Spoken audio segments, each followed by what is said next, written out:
نحمده ونصلي على رسوله الكريم اما بعد فاعوذ بالله من الشيطان الرجيم بسم الله الرحمن الرحيم رب اشرح لي صدري ويسر لي امري واحلل عقدة من لساني يفقهوا قولي۔ تعلیم کے ساتھ ساتھ اسلام نے عورت کو نکاح کا حق بھی دیا ہے، شادی کا حق۔ آج آپ دیکھتے ہیں کہ ہمارے ہی معاشرے میں سندھ کے بارے میں آپ نے سنا ہوگا کہ وہاں کچھ لڑکیوں کی شادی قرآن سے کر دی جاتی ہے، اور یہ سراسر ایک ظلم ہے۔ اور یہ نکاح نہیں، کیونکہ نکاح ایک عورت اور مرد کا ہوتا ہے، نہ کہ عورت اور قرآن کا۔ تو یہ ان کی بات ویسے ہی ایک لغو، بےہودہ اور باطل بات ہے، اور اس سراسر اسلام کی تعلیم کے خلاف بھی۔ ہم دیکھتے ہیں کہ نکاح کے اس حق میں نہ صرف یہ کہ نکاح کا حق دیا گیا، بلکہ اس میں پسند کا حق بھی دیا گیا اور اجازت کی بات بھی کی گئی۔ حدیث میں آتا ہے لا تنکح الایم حتی تستأمر ولا تنکح البکر حتی تستأذن، کہ بیوہ یا مطلقہ کا نکاح اس کی رائے معلوم کیے بغیر نہ کیا جائے، اور دوشیزہ یعنی کنواری لڑکی کا نکاح اس وقت تک نہیں ہوگا جب تک کہ اس کی اجازت نہ لے لی جائے۔ تو لوگوں نے پوچھا کہ یا رسول اللہ صلی اللہ علیہ وسلم، اجازت کیسے لی جائے، کیونکہ بچیاں تو بولتی نہیں۔ تو آپ نے فرمایا کہ اس کی خاموشی ہی اس کی رضا ہے، لیکن اگر خاموشی جو ہے وہ ناپسندیدگی کا اظہار کر رہی ہے تو پھر والدین کو سختی کرنے کا کوئی حق نہیں۔ پھر اسی طرح اگر کسی عورت کا نکاح اس کا ولی زبردستی کر دے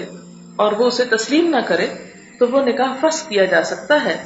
ہم دیکھتے ہیں کہ خنسا بنت خزام، ان کا نکاح ان کی مرضی کے خلاف ان کے باپ نے کر دیا، تو نبی صلی اللہ علیہ وسلم نے ان کا یہ نکاح جو تھا وہ ختم کرا دیا۔ یعنی نکاح واقع ہو جاتا ہے، لیکن عورت کو یہ حق ہے کہ وہ عدالت میں جا کر اس نکاح کو ختم کروا دے۔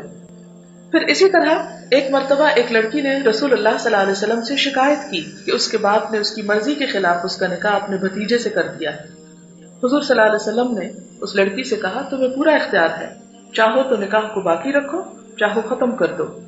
یہ سن کر اس نے کہا یا رسول اللہ صلی اللہ علیہ وسلم، میرے باپ نے جو کچھ کیا ہے وہ اب مجھے منظور ہے، میں صرف لڑکیوں کو یہ بتانا چاہتی ہوں کہ ان کے ماں باپ اس معاملے میں خود مختار نہیں، کہ جو چاہے فیصلہ کر دیں، اور لڑکیاں اس فیصلے کی لاج رکھنے کے لیے اپنی زندگیاں تباہ کرتی رہیں۔ اسی طرح اسلام نے دوسری شادی پر بھی پابندی نہیں لگائی۔ آپ دیکھتے کہ ہندوؤں کے ہاں، عیسائیوں کے ہاں، ایک عورت اگر بیوہ ہو جائے یا طلاق ہو جائے، اس کو عیسائیت میں تو طلاق ویسے ہی نہیں دی جاتی، اگر نہیں بنتی تب بھی ان کو ایک مصیبت میں جکڑ کے رکھا جاتا ہے، لیکن دوسرے مذاہب میں آپ دیکھیں گے کہ عورت کی دوسری شادی کو ناپسندیدگی کی نظر سے دیکھا جاتا ہے۔ ہمارے ہاں تو ویسے بھی شادی ایک بڑا مشکل مسئلہ بن گئی ہے، لیکن اگر خدا نخواستہ کوئی لڑکی کی منگنی ٹوٹ جائے یا اس کا نکاح ٹوٹ جائے یا اس کا شوہر فوت ہو جائے یا کسی بھی تکلیف کا وہ شکار ہو جائے تو اس کو کوئی قبول کرنے کو تیار نہیں ہوتا، اور اگر کوئی خوش دلی سے قبول کر لے تو دوسرے لوگ اس کو تانے دینے لگتے ہیں کہ تمہیں اور کوئی نہیں ملی کہ اسی کے ساتھ نکاح کرنا تھا۔ تو یہ ایک غیر اسلامی کلچر ہے، ایک جاہلیت کی بات ہے، اور اسلام کے اصولوں کے خلاف ہے۔ ہر عورت کو ایک بہترین ازدواجی زندگی گزارنے کا حق ہے،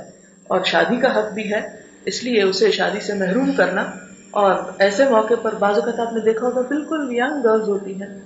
ایک آدھ بچے کی پیدائش ہوتی ہے کہ شوہر کسی حادثے میں ختم ہو جاتا ہے، ساری زندگیاں وہ بیچاری اپنے سسرال میں گزار دیتی ہیں۔ مجھے ذاتی طور پر کئی ایسی لڑکیوں سے ملنے کا اتفاق ہوا، بلکہ اب تو وہ عورتیں اور بڑی بن چکی ہیں کہ بچوں کی شادی بھی کر چکی ہیں، کہ جنہیں